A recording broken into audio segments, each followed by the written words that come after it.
Dr. Graham Lau, welcome to Podcastina. Thanks for having me. Thank you so much for doing the show. Would you mind starting off with a little bit about your background? Yeah, I'm an astrobiologist and communicator of science. I have an academic background in biology, chemistry, astrophysics, and geology. But ever since finishing my PhD, I've been a lot more focused in realms of philosophy and conceptual topics when it comes to trying to understand life, the universe, and everything, trying to understand why we're here, what life is, and whether or not we're alone in the cosmos. And some other topics like should we try to communicate with aliens if they're out there? Is it potentially scary or terrifying to think of what aliens might be? Could it be really hopeful? I have a lot of questions that have been with me my entire life that are part of questions a lot of people have had about alien life, and I'm just fortunately I'm very blessed to be part of a company like Blue Marble Space, where I handle communications and marketing for our nonprofit. I'm also a research investigator through our research wing, and I get to do a lot of cool stuff teaching young people across the planet about space exploration and science and communication, and every now and then, also, I dabble in teaching people about meditation and other topics. I love that so much. And I was so intrigued when I came across your work and when we had our pre interview. And it was exactly that essence of bringing the humanity back into it, into the studies and connecting everything. And while I think a lot of the questions I'll have for you today are probably ones that you've been asked and answered a lot, I think there's a lot of nuance to this. So I'm really excited to get into it. So, right off the top, what is your working hypothesis on aliens? Yeah, I mean, so I love throwing cold water on people sometimes when it comes to whether or not we're alone in the universe. Some people, like, there's some people out there who argue that there has to be alien life, that there must be something else. And unfortunately, based on our current knowledge, which is that we have no sufficient evidence for alien existence yet, we have to admit that we could be alone. That by itself has a potential massive ramification for us ethically, for our responsibility to ourselves, to each other, to our planet, to the biosphere. Um, that all said, though, and as I like to remind people, there is like a human side to it. Art without science can be misled, but science without art is boring. And so we have to bring in that creative touch and that human touch. And when we start doing that, it begins to feel like we can't be alone, that there must be something bigger to this story that we're experiencing, to our existence and the history we've had so far as a species and civilization. When we look out in the universe and we start seeing just the sheer number of possible worlds that could be out there. We've found over 6,000 exoplanets already around other stars, and we're pretty sure that's actually on the very low end of the worlds that should be out there in the places we've looked already. We have what's called an observational bias towards certain kinds of planets, and so we're probably missing a lot of them already. And so in the coming years, we'll have likely tens of thousands of exoplanets, maybe eventually hundreds of thousands, and that alone in this very small region of space around our own star system, it tells us that there should be many billions, if not over a trillion, planets in our galaxy, which is one of over 100 billion known galaxies. And so the numbers become staggering. It becomes almost a certainty that there are other worlds where life could happen. And if life can originate elsewhere, then it most likely has. Now, for a layman like myself who doesn't know this at all, what is an exoplanet? Oh yeah, good question. An exoplanet is any planet that orbits another star besides the sun. Some of your listeners might know that our current definition of planet is one that many of us argue about. Back in 2006, the International Astronomical Union, the IAU, changed the definition of planet, of the word planet. In the process, it was like the demotion of Pluto, some people call it. So we started calling Pluto a dwarf planet. And there are some really good arguments for why maybe Pluto should be considered a planet along with all these other things. So maybe we have hundreds of planets, as we would use the term in our solar system. But we use the word exoplanet or extrasolar planet to refer to any of these worlds that orbit around other stars. It just gets so overwhelming for me, and I would imagine people who maybe don't go into this field because it's so overwhelming that, like, the sheer numbers of it, I really can't wrap my mind around it. I mean, do you experience that overwhelm when you think about just the size and the numbers that you're talking about? Absolutely, and I think it's there's a process. My friend Haratina Magashanu, who lives in New Zealand, I was just visiting her for a few weeks. She refers to this as the insignificance effect. That a lot of people, when they start thinking about things like this, they feel very small, and they feel like there's nothing they can do in the face of these big numbers, and the grand scale of the universe and the worlds out there. For me, I have an idea I've called the Panzoic Effect.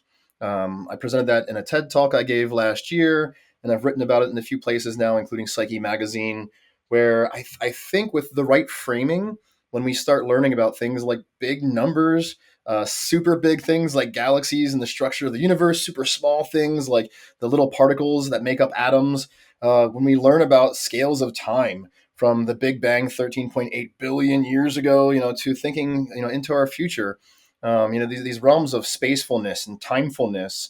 I think with the right framing, and when we start thinking about the potential for alien life out there, especially, piled on top of that, it actually helps us to kind of have those experiences of wonder and awe that are some of the deepest human emotions, that really, open us up to these vast mysteries of the cosmos that really kind of, bring us to the door of a larger realization about what we are. Absolutely. As far as them not really finding like necessarily exact proof of life yet, like what are signs of life that scientists look for? What does that even, qualify as? Yeah, there's a whole bunch of realms of what would constitute like a detection. And so we have these things called biosignatures. These are the signs of life. These could be potential biosignatures, things that might be produced by life, certain chemical signs, geological features. But sometimes a lot of these things are also created without life. And so a lot of our research in the realm of astrobiology is trying to figure out like when is it really a sign of life and when is it not. For instance, a paper came out fairly recently about a sample of rock from Mars that the Perseverance rover was looking at called Chayeva Falls. I have a lot of colleagues and friends who wrote that paper. It's a very good paper. And they had a press conference from NASA where they kind of explained the findings. There's some really cool minerals in this rock, and some chemical signatures that could be from life, but also are made from non-living processes. And so, you see the papers reporting like this is the clearest sign of life yet on Mars. That's not the case. It's not a sign of life, but it's a potential sign of life, and it's one that has some scientists arguing we should bring a sample of that rock, which we've taken. We should bring that sample back to Earth to study a little closer. Of course, there are arguments about the costs to do this. We call it Mars sample return. Currently, it's potentially on the chopping block at NASA because of funding issues, and so a lot of scientists want to see this happen. Um, but yes, we have this realm of possible signs of life called biosignatures that we're looking at things like isotopes and chemical signatures, various organic molecules, structures in the rock layers left behind by microbes and other creatures. But within this realm of biosignatures is a slightly smaller realm called technosignatures that I kind of nerd out about a lot of late because they're really fun to think about. Technosignatures are signs of technological activity. So that would Hmm. be like a message from an alien civilization, or finding a derelict space probe from some alien creature that landed on our moon long ago and could be there. I mean, it's possible. There are some who are wondering if there could be alien spacecraft coming into our solar system and back out. Maybe we could find signs of industrial gases, as some have argued. My colleague Jacob Hock Misra, for instance, has done a lot of really cool work in this realm, looking at like could we see the signs of industry on an exoplanet around another star. That'd be kind of cool. And then on top of that, we have this other like direct detection realm that is possible. I wouldn't say it's impossible that like an alien ship arrives here tomorrow. If we see like a spaceship coming down through the atmosphere, that's life. Like we're being visited. If we look at another world, we've never seen this on Mars, but early on with the Viking landers, which landed on Mars back in the 70s, there was an idea that maybe there could be like Martian creatures we don't know of yet. And so one of the ideas was to test the cameras looking at animals moving, just in case like a rock got some legs and like stood up and started walking around in front of the landers. That never happened. And so to our best knowledge right now, there is no sign of life at the surface of Mars, especially active life. Um, but there's a whole slew of possible things we could be looking for, and I think all of these different realms of detection each one has its own implications for how we as a species and we individually would respond to that finding. Absolutely. And is it like what's the best piece of evidence so far that there is or isn't? Is there one historical piece of evidence that sticks out for you that you're like, this must mean one way or the other that there is or isn't life? So in human history, people have looked to the cosmos. They've looked to the stars and wondered, are those other stars like our sun? Are there other worlds out there? People have been talking about this for millennia. Ancient ancestors of ours across the planet, they understood a lot about the heavens. They saw the stars a lot more at night than most people do now because of light pollution. But they had these ideas, about the possibility for other things, other worlds populated by human-like creatures or non-human-like creatures out there. Sometimes we included those in our mythologies and our stories about ourselves, but as science evolved as a tool for human understanding, allowing us basically to have a bullshit meter, it allowed us to kind of figure out what's really going on. Science helped us as a tool to start learning a lot more about our place in the universe. And as we've developed science, we've learned that microbes exist. We now know, and microbes is just everywhere. Like they cause disease, they cause sicknesses. We have viruses and bacteria that are pathogens. We have more cells of other creatures living on us and inside of us than we have of our own cells. That's just incredible to think about. Microbes are everywhere across this planet, and that was one finding that opened us up to thinking more about what's possible out there. When we started finding things called extremophiles, these are things that live in physical and chemical extremes relative to us on the planet. And so we have things that live in high temperature hot springs in places like Yellowstone National Park or Rotorua in New Zealand. We have creatures that live deep on the sea floor, kilometers down in these super cold ocean waters. Even in the subsea floor sediment, we have a lot of creatures that live deep in our planet. We drill these mines down super deep for ourselves to mine resources, and then we find life all over down in the subsurface. We have spores of creatures that can survive being lofted high in the atmosphere. There's lots of different extremes that life can survive through. And so the more we've learned, the more we've found that window of that space where life can kind of exist gets pushed further and further out. And so, finding of microbes, finding of extremophiles, and then more recently, the discoveries of exoplanets, all of these little markers along the way in science and our understanding of ourselves also brings us more of an understanding that it seems like if life can originate elsewhere, it almost certainly does. That makes perfect sense. And I know we talked about the three body problem a little bit when we did the pre-interview, and that has a lot to do with like the theories. And for anybody that hasn't watched it, it's just that, philosophers have taken it seriously that it's a possibility that maybe there is life, but that it's intentionally being quiet. So talk to me about why a different civilization might not want to contact us.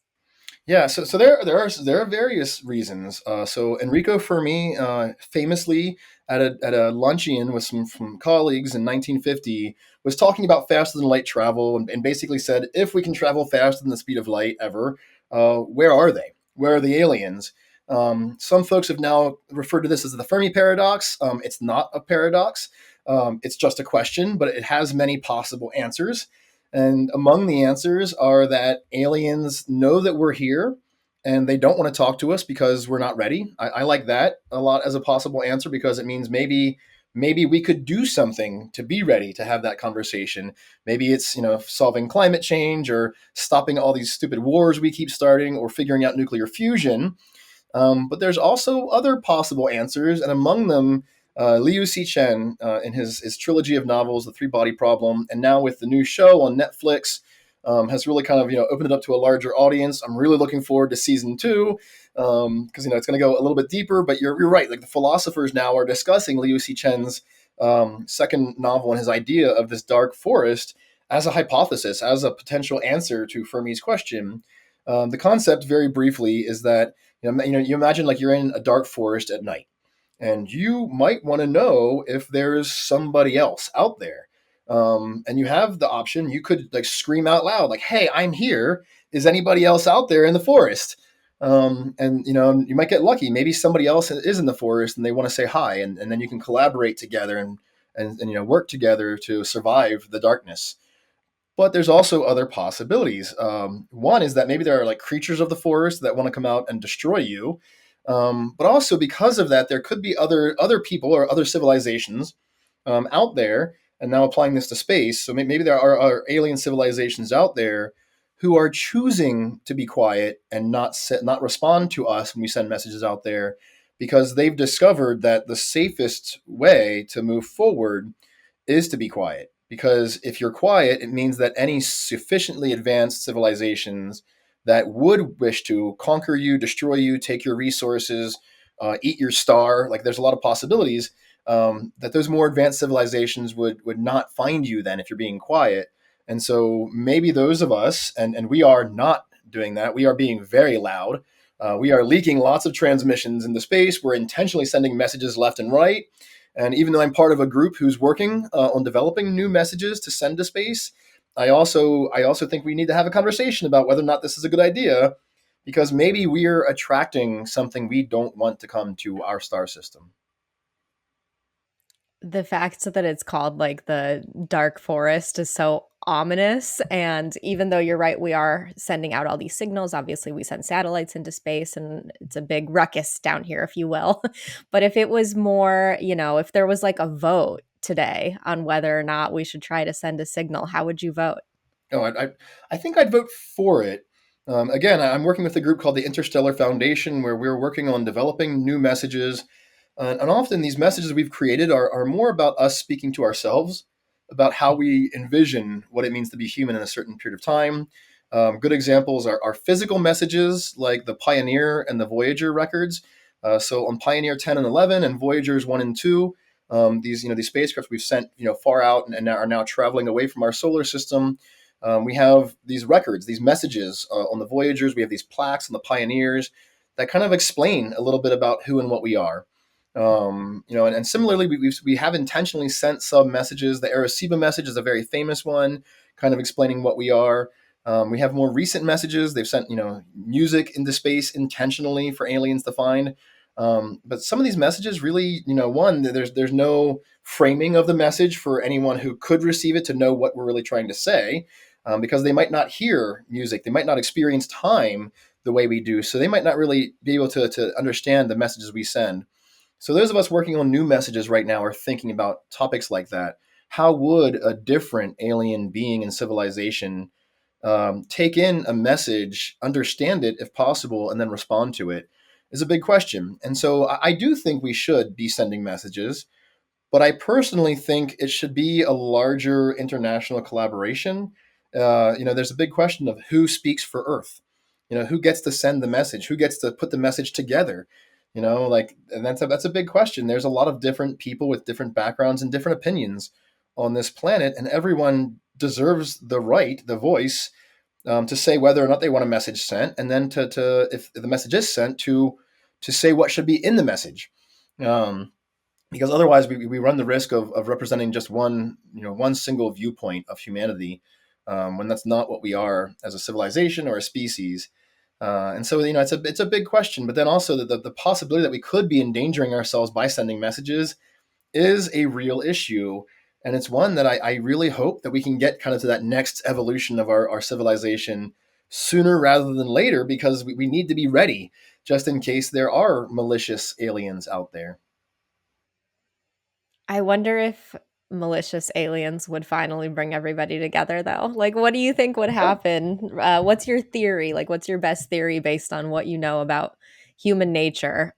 If some kind of alien force came tomorrow, how would we react? So two things. One, if we discovered that there was like say we had signs of an alien craft traveling towards our star system, and we had time to react to it, or if we saw, for instance, there are some people who are looking for what they call vanishing astronomical sources, so that they're looking back in our old like photographic plates from observatories and using like machine learning and AI to look through our records of stars and see if any stars appear to have winked out of existence. Because that could be a sign of an alien civilization that has either the technology to encapsulate a star, in a large structure, or somehow has the technology to consume stellar material. And even though that seems far fetched, it's not what we would call impossible. And so, if we saw something like stars winking out of existence and getting closer to our own star system, that would be a reason for us to start working together.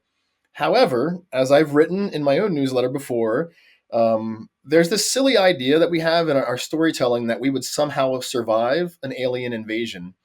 I saw this. It was, I think it was like a BuzzFeed or something article where it was like the best place, like the best place to live in the U.S. to survive an alien invasion. It was looking at things like the number of guns people have, and like resources, open land, like open federal land and stuff like that, and like getting away from population centers and stuff. And I think it was like North Dakota or some nonsense they chose.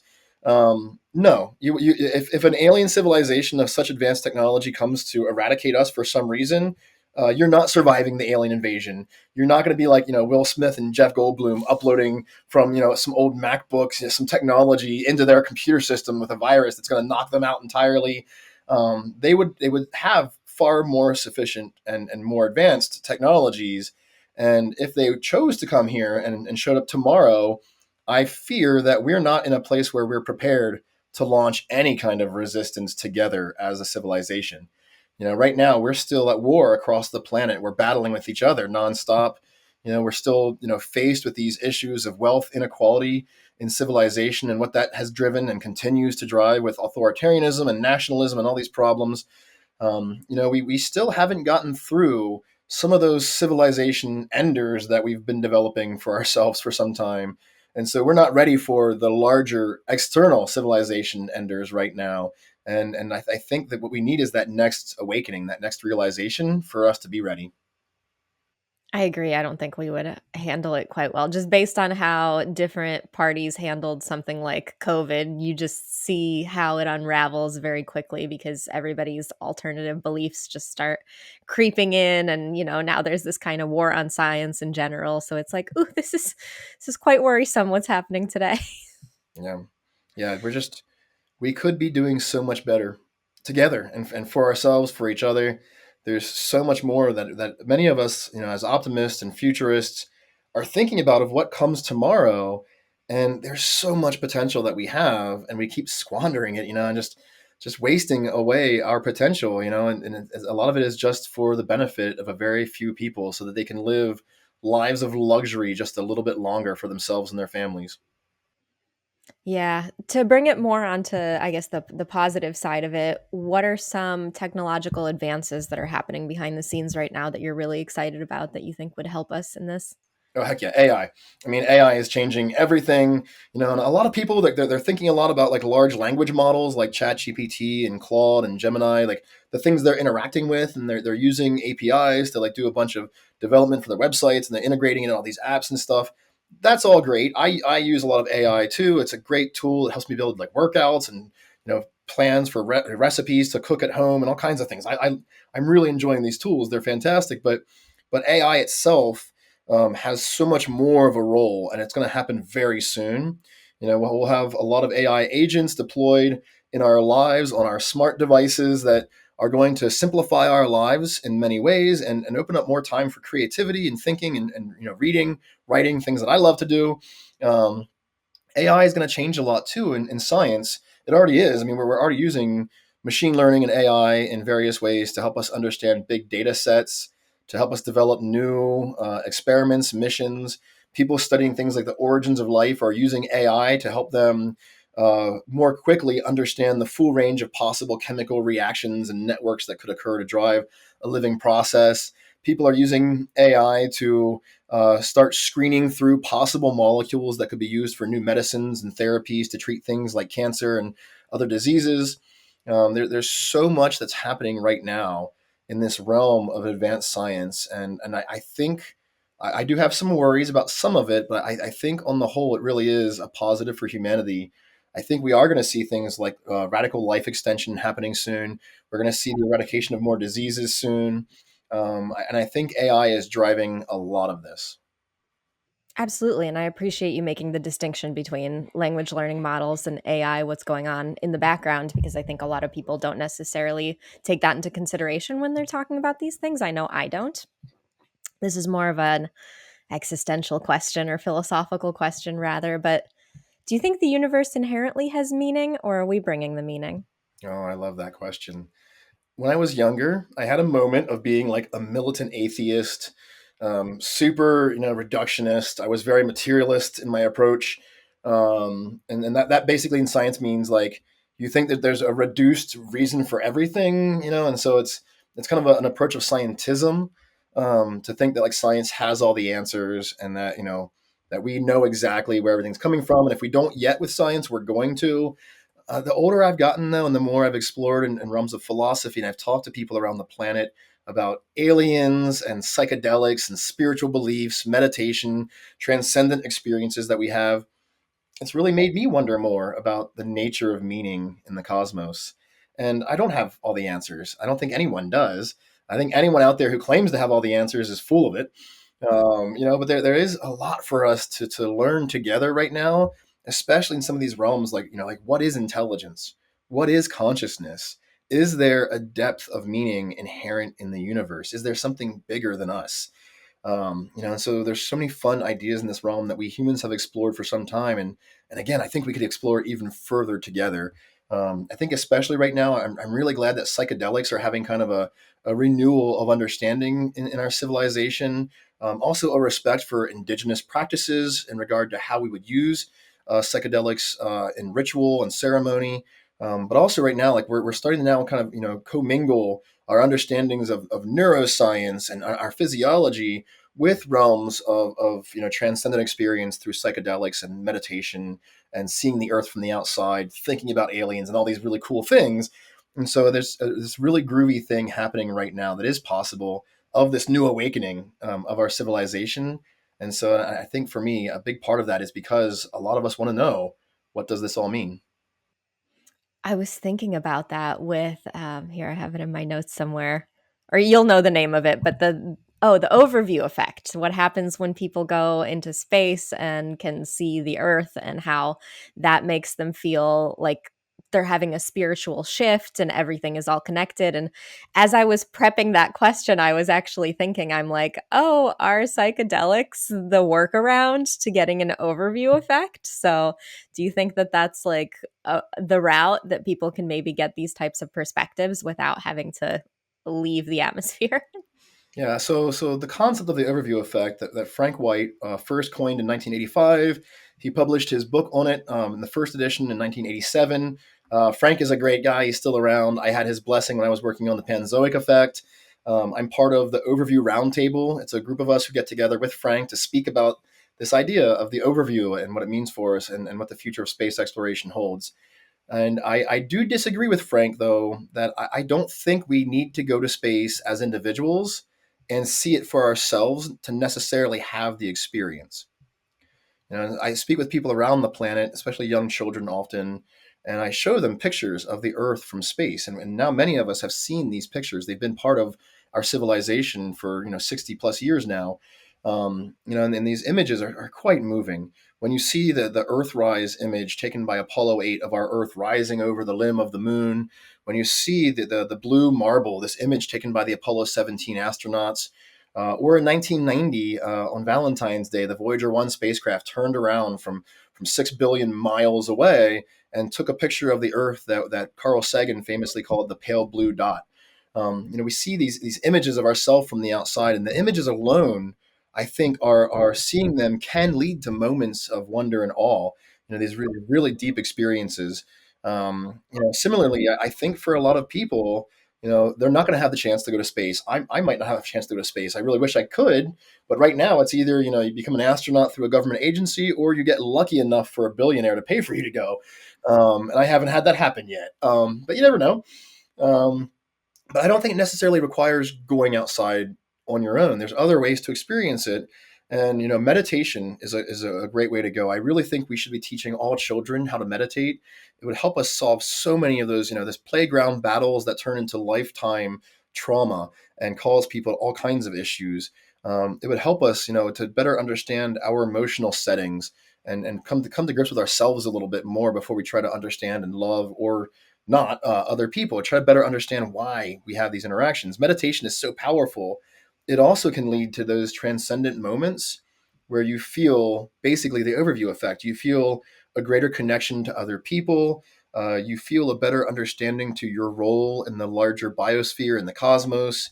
And the same things also happen in many uses of psychedelics, especially when it's well structured through ritual or ceremony, or you're kind of exploring the process.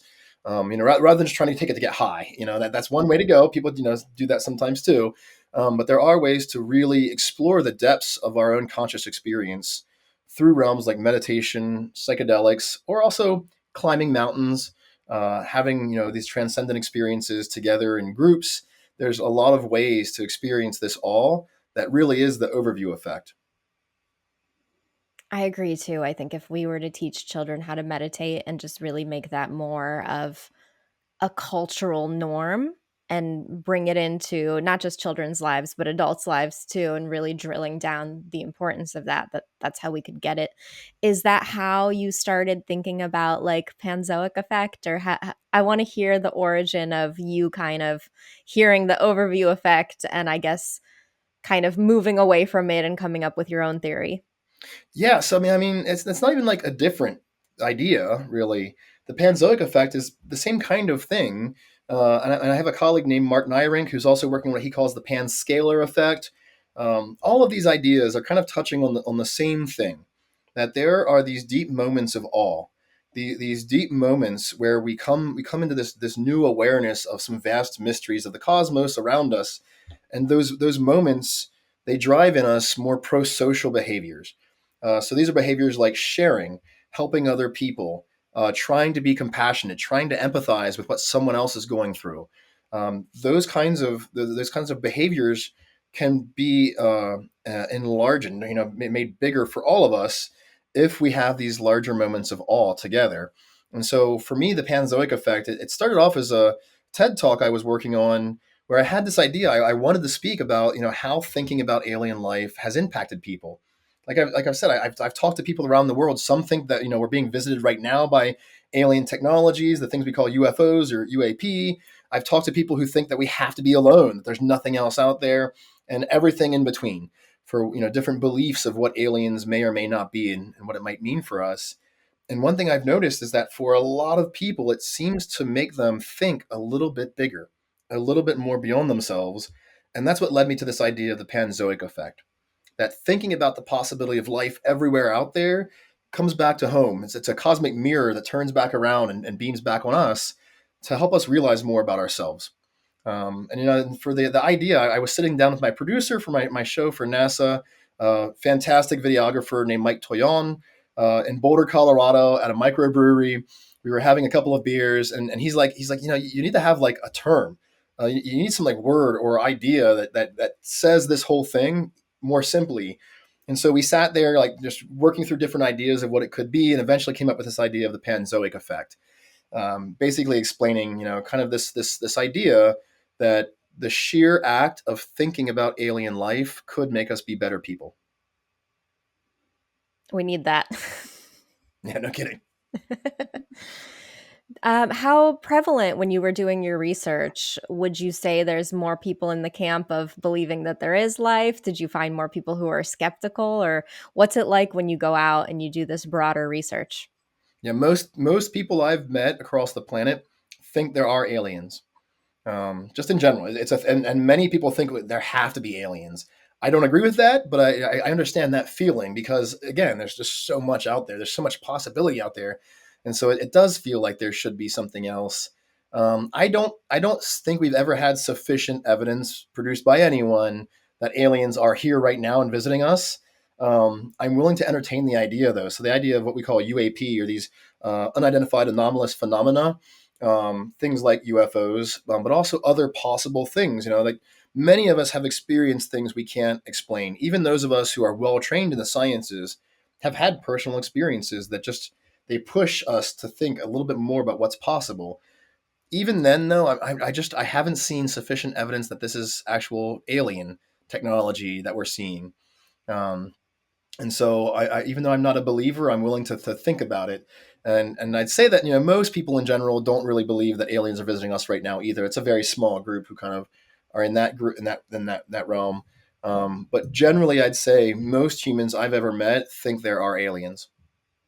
Yeah, I'm in that camp too, and it's probably just in the sheer overwhelm that I was alluding to earlier of, well, if there's so much, there kind of must be. But I think when I explore that belief in myself, I kind of tend to land more on, oh, maybe there's beings in other dimensions that coexist with us and they can find ways to cross over. Maybe there's some kind of unknown civilization like down at the depths of the Pacific Ocean that we can't get to. And those are kind of my theories versus thinking that someone could travel light years from elsewhere.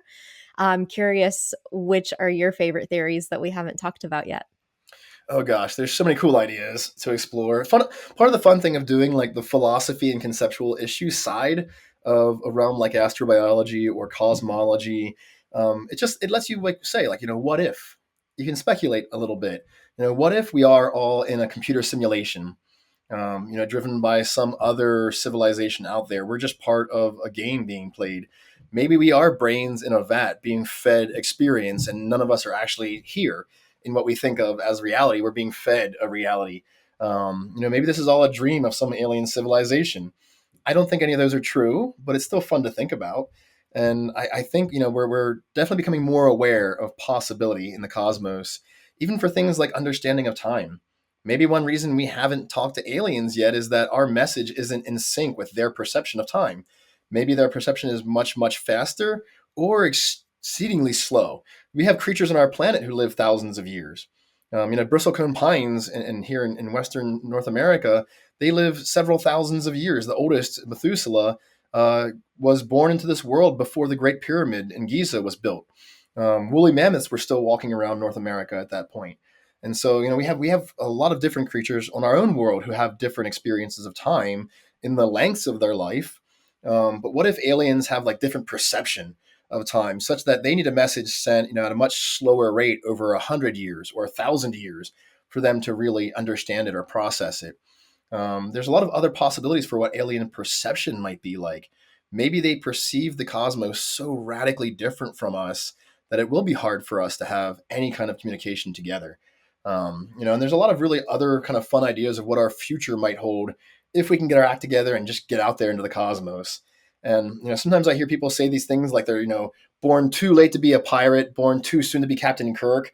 I think that really misses out on the point, though. That, like, the only time you get to experience is the now. Like, we only get to live in the present moment. We can learn from the past and understand our past. We can never change it, at least with our current technology. We can't just go into the future. Like, we can't jump from now into 5 years from now or 20 years from now. We have to go through this process of experiencing the present moments as they come. And so I think, when people make these limitations of missing out on things, I think they're also missing out on the chance to make now even cooler. I agree. I love that you bring it back to that. Existentially, what would it mean for us if there was a definitive answer? Like the headline tomorrow was like, hey, we know for sure there is no life anywhere else. Yeah, well, if we had no life, that'd be incredible. I will say it's unlikely to happen, because just scientifically, we would have to search everywhere. We would have to search not just the 100 billion plus stars in our own galaxy, and the hundreds of billions, maybe a trillion planets that we have here to look for signs of life. We would also have to be able to go to other galaxies, millions or even billions of light years away, and search all of those places. And so I don't think we'll ever have a definitive no. It'll loom there as a possibility until we find a yes. And so if we do find a yes, say we find, and there's different realms of this happening. Say we find signs of a microfossil on Mars, and we're pretty sure based on the chemistry and the geology that it was a living thing at one point. Everything shows signs of the activity of metabolism of life processing material, and we see the fossilized structure of it. Cool. That could be a sign of extinct life. That by itself, for a lot of us, would be very impactful. It wouldn't necessarily change everyone's day to day behavior. Whereas if we find on the other side, say a technosignature, if we find like an ancient alien device somewhere in our own solar system, or we receive a message, like a certain message, maybe we can't understand it at first, but we're pretty sure it's a message intentionally sent or if we find some sign of technology on another world out there with our telescopes, those things I think altogether would drastically change our behavior. I think we'd have to come to grips with the knowledge that not only are they out there, but that they're either trying to contact us, they could be listening to us, and there might be a chance for us to actually contact each other physically. And if that's possible, I hope that most people would care enough to actually finally want to get together as a species and build something better. I would hope so. So with all of these, I think the spike was probably in the 60s and 70s. I just read the Mothman prophecies and it went into, it was kind of an insane book in a way that I didn't want it to be insane. But of all these anecdotes you hear of people seeing UFOs, what is the most likely explanation of that? Is it like military experiments, or why did all these people in different parts of the world who didn't get to communicate with each other have all these similar stories about weird lights in the sky? Yeah, so there's a few things there. One, if you look at where like these UFO sightings happen on the entire planet, they mostly happen in places where we've had science fiction literature, we've had movies about sci-fi. They actually don't tend to happen amongst peoples who don't have those things. And then on top of that, if you look in the countries like the US that have had lots of these potential sightings, a lot of them do happen at night around open lands with military bases, almost always.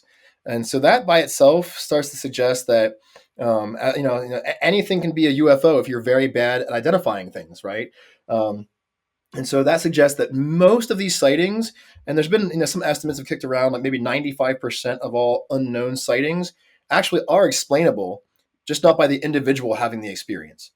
And so it could be military craft, even for meteorites and meteors coming into our atmosphere.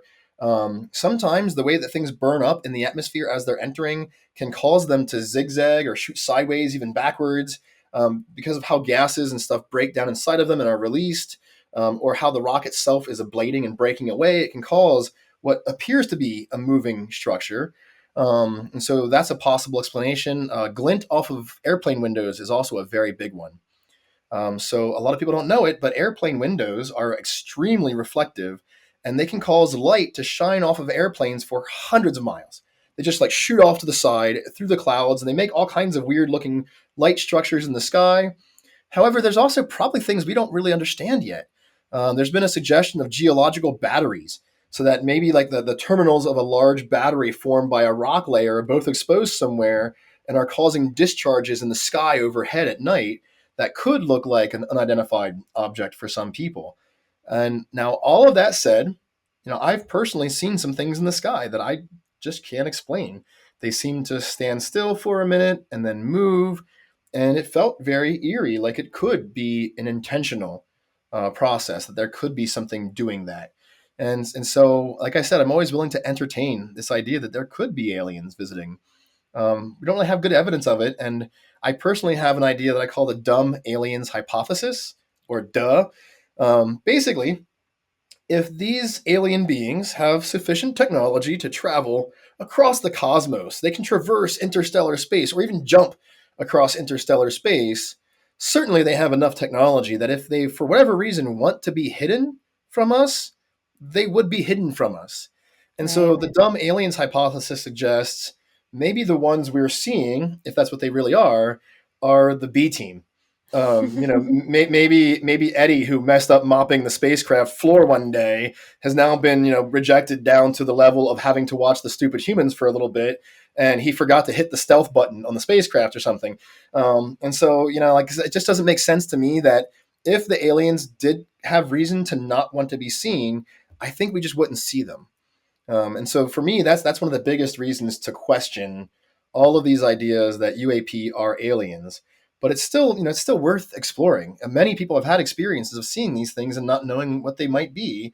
And so I'm glad that this realm of UAP is now being taken seriously as a science, and that those of us who are willing to entertain the idea and have conversations about it, even with those who have very different beliefs and understandings about it, our careers are no longer inherently being jeopardized by wanting to have those conversations. Yeah, which is how it always should have been. It should be available to everybody to ask whatever questions they want. Like that's just part of it. What do you think of people who think that the octopus is an alien?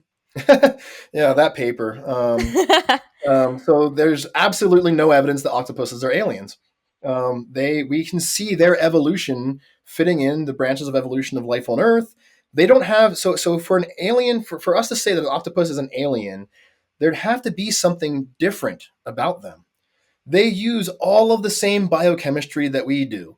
They have DNA and RNA and proteins. They use the same structure of genes. They have most of the same genes as all their closest relatives, the same way we do. Most of our genes are exactly the same genes in octopuses. So we'd also be aliens in that case.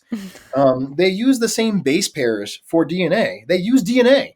Like it's just so silly. It's so absurd to think that octopuses are aliens when you start looking at all the things that make them terrestrial Earthlings.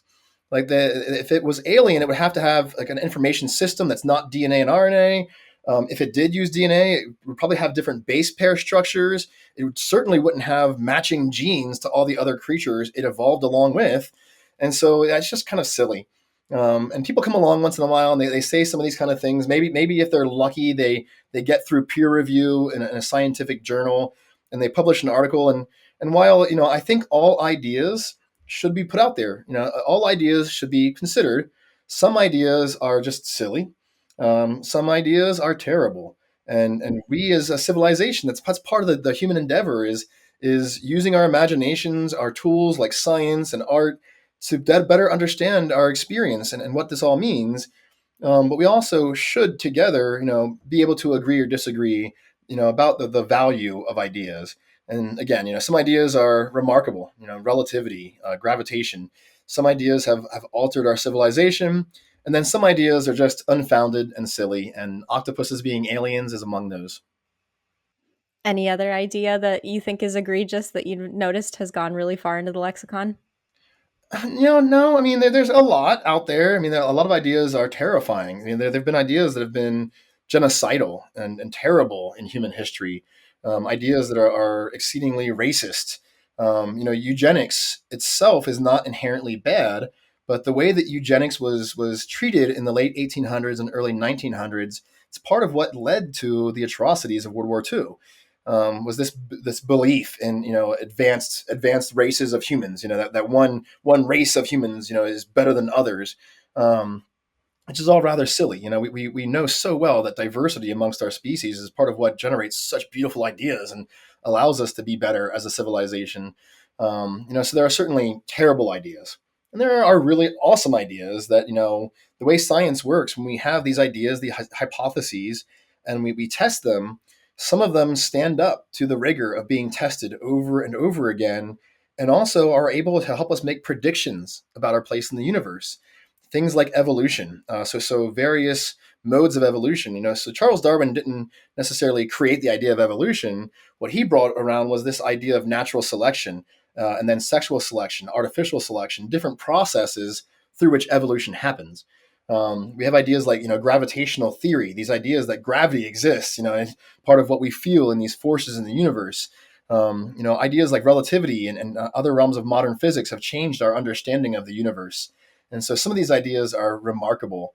And then there's a lot of ideas that hold the kind of realm in between. Some are silly but fun to explore. Some just bring us joy just to think about, even though they're probably not true. I love thinking about unicorns. Probably never going to exist, never did exist. Fun to think about. It doesn't hurt anyone to enjoy a good movie like Legend that has unicorns in it, and enjoy a good fantasy story. And so, there are some ideas that we humans have that just come from our imaginations, and they just let us experience telling stories to each other. Yeah, one that I've been caught off guard by and kind of concerned with, and it's interesting because obviously, like, this is about Elon Musk and him trying to get to Mars and all that stuff.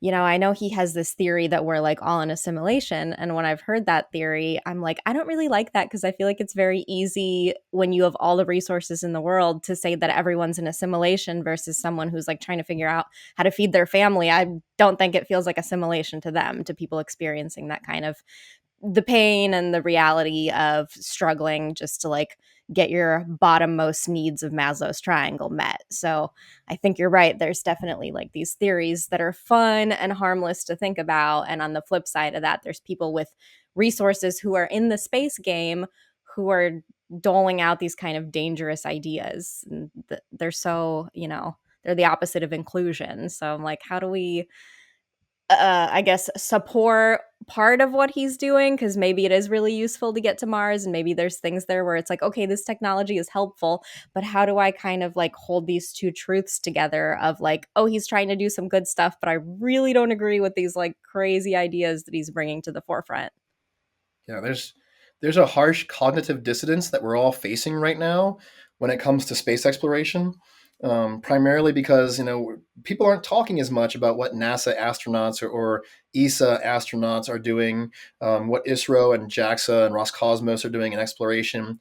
A lot of people are talking about SpaceX and Blue Origin because they're seeing all these videos go across social media of all these tourists, going into space, paid for by billionaires. And it's hard because like a lot of us want to see people go to space. We want to have that human experience of expanding our own biosphere.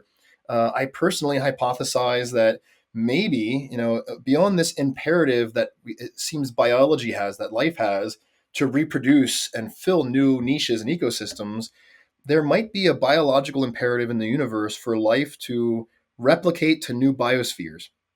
So to go from its original habitation in some world and to start spreading to other worlds nearby. Maybe in the universe, that's just a drive that life has to fill one planet and then go and inhabit another. And so maybe for us doing this right now is actually part of our cosmological imperative to go out and reproduce and make new planets with life as well. And I think for a lot of us, we feel that drive.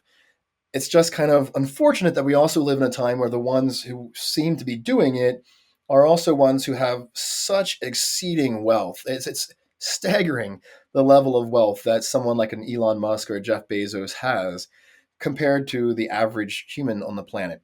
Like the idea that you would have to, start investing $10,000 a year 8,000 years ago, every year, the whole way up to now, and you would still only have a very small fraction of what they make a day is absurd. It's just so much wealth, and we've had this in human history before. We've had wealth inequalities, but we've never had a wealth inequality, a power inequality like we have right now in human civilization, and we don't know where it's going to lead us. I'm digesting that. Yeah, it's really unfortunate. And I think that actually leads into this. What is the significance of making sure, and like where is NASA at of having space exploration that is like government funded, and what's the significance of it? Like, should we be really fighting to make sure that that's upheld versus what's happening, which is like the privatization of exploring space? Like, is that dangerous? What's your POV on Yeah. what's going on with that? I mean, without going too deep into politics, NASA is dying. Funding is not just being cut left and right from NASA right now for our exploration, our science, our communications, our education. People are leaving. They're either being fired and forced to leave, or they're leaving because they know that it's coming. That the options are becoming more and more limited. Just within the past few weeks, I've met with several colleagues from across different NASA centers who are leaving not just NASA, they're leaving the U.S. They're traveling to other nations to start new lives. The brain drain is real. A lot of scientists and engineers, a lot of thought leaders are leaving the U.S. right now, and it's because of funding, but it's also because of our political issues as well. And it's sad to see, but it's kind of a sign of our times. And so I would love to see NASA funding be increased. I would love to see more funding for space exploration, for space science. We have this idea in the U.S. right now that humans are going to go back to the moon with Artemis and then onward to Mars. I have to admit that I don't see that happening through NASA right now. We'll certainly have Artemis 2 pretty soon. They're saying next year, but with the current government shutdown again, this will delay Artemis 2, certainly. And then Artemis 3 is supposed to be the first mission back to the moon for NASA, but we don't even have a good schedule or idea of when that could happen right now. Getting on to Mars, when we're losing so many of our brightest people, they're being forced to leave, or they're being fired. When we're reducing our budgets for science and exploration, it becomes harder to actually see the vision of what the current policies are thinking could happen. When they're reducing so much, they're losing that capability altogether. And so streamlining by cutting out the NASA budget the way we are is not going to get us back to the moon or Mars. It's going to get other nations to the moon or Mars. And so while I'm saddened for what's happening right now to NASA and to other government agencies and to science funding in the US in general, this is really an incredible time right now for the rest of the planet, because other cities now are getting new researchers coming. They're now going to be able to lead in new realms. And so I could see very soon space exploration no longer really being like NASA and then everyone else, which is how it's felt for a lot of people for a long time. Pretty soon, NASA is going to be just one of the smaller players along with everyone else, who's doing incredible work as well. Okay, good. At least it's not all centered here, and there's other countries that are making strides, and hopefully that means it can benefit everybody else in the long run. So, I would love to wrap it up on a positive question. What is something that you're really looking forward to right now that's going on in your work? Oh my gosh, in my work, well, so in my life, it's watching my family grow, watching my son grow up, and just having experiences as a living human being. It's great. I love to jam out my guitar. I love playing with my kiddo, reading books. I'm trying to read Dune in Spanish, Oh, just to good get for you. better at reading Spanish, and so I think it's actually really helpful because I've read Dune every year for many years now, and so now reading it in Spanish is actually really fun. But in my own work, there's a lot of things in this realm of the Panzoic effect and experiences of awe that I'm exploring deeper right now. I have several students and scholars who work with me at Blue Marble Space. They're working on topics like transcendent experiences, the psychology of space exploration, looking for biosignatures. And so, in my team, we also have a bunch of work going on kind of in this realm that I'm really excited about what's going to come next. Amazing. Well, Dr. Graham Lau, if people want to learn more about what you're doing, where should they go? Yeah, you can find me online just by searching for my name. It used to be me and this one Chinese weightlifter. If you look for Graham Lau, but now I pop up pretty easily in Google searches. But I'm also at cosmobiota.com is my website, and then on most social media platforms, I'm at cosmobiologist. And so pretty easy to find me. I love connecting. I love getting into DM chats about aliens and what's possible. I love hearing other people's perspective as long as we can be civil. We don't have to agree. We can actually have a really fun conversation when we don't agree, as long as we're being cool about it. And so I love hearing people's opinions about UFOs, UAP, alien life, exoplanets, the philosophy of science, the nature of the universe, and all those kind of cool things.